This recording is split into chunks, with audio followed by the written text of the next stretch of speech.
présente aujourd'hui une vidéo sur la préparation à la liberté avec ce jeune cheval de 7 ans, un entier, le cheval d'Émilie. Et Émilie qui vous le présente donc au travail en préparation à liberté. Le cheval va évoluer avec un licol et une longe et Émilie va essayer de mettre en place je dirais un certain contrôle qui va lui permettre par la suite de pouvoir enlever le licol, enlever la longe et garder le contrôle du cheval. En ce qui concerne ce travail de préparation à la longe, on va se concentrer beaucoup sur tout ce qui va passer par rapport à notre corps, par rapport à l'énergie qu'on va mettre en augmentant ou en la diminuant de notre part, par rapport à la position qu'on prend par rapport au cheval, notamment par rapport à ce qu'on appelle la ligne de conduite, c'est-à-dire le passage de sangle. Est-ce que je me mets en avant, ce qui aura plutôt tendance à le freiner?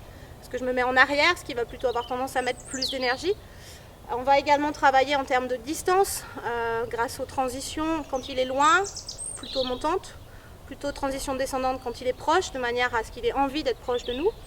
Et puis progressivement, en fait, quand tout ça passe comme si j'avais la longe, mais je ne l'utilise plus, je sais que je peux le mettre en liberté et que j'aurai les mêmes résultats.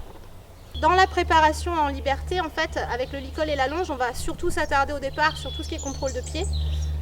D'abord à l'arrêt, vérifier vraiment qu'on peut isoler chacun de ses pieds. On peut même aller jusqu'à isoler la tête et l'encolure. Je ne le fais pas trop sur un entier, mais sur d'autres chevaux.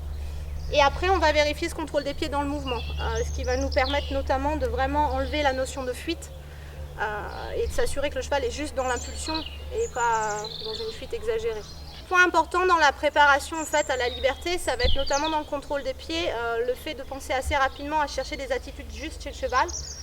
Par exemple sur le cercle, d'aller assez rapidement chercher une notion d'incurvation qui a non seulement un intérêt pour son physique et sa future locomotion, mais surtout également par rapport à la notion d'attention. C'est-à-dire s'il est incurvé, forcément il est plus attentif à moi qu'à ce qui se passe à l'extérieur.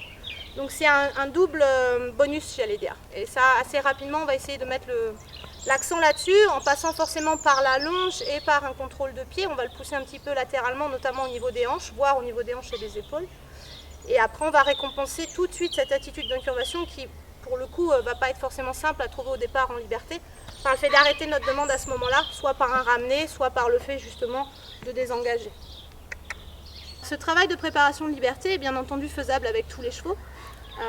Après, comme on le voit là avec un entier, il y a des petites choses auxquelles il faut faire forcément bien plus attention qu'avec un cheval qui n'est pas entier, en termes de respect d'espace personnel, de contrôle de l'épaule, d'attitude au niveau notamment de la bouche, qui peut s'exprimer un peu plus fort que d'autres.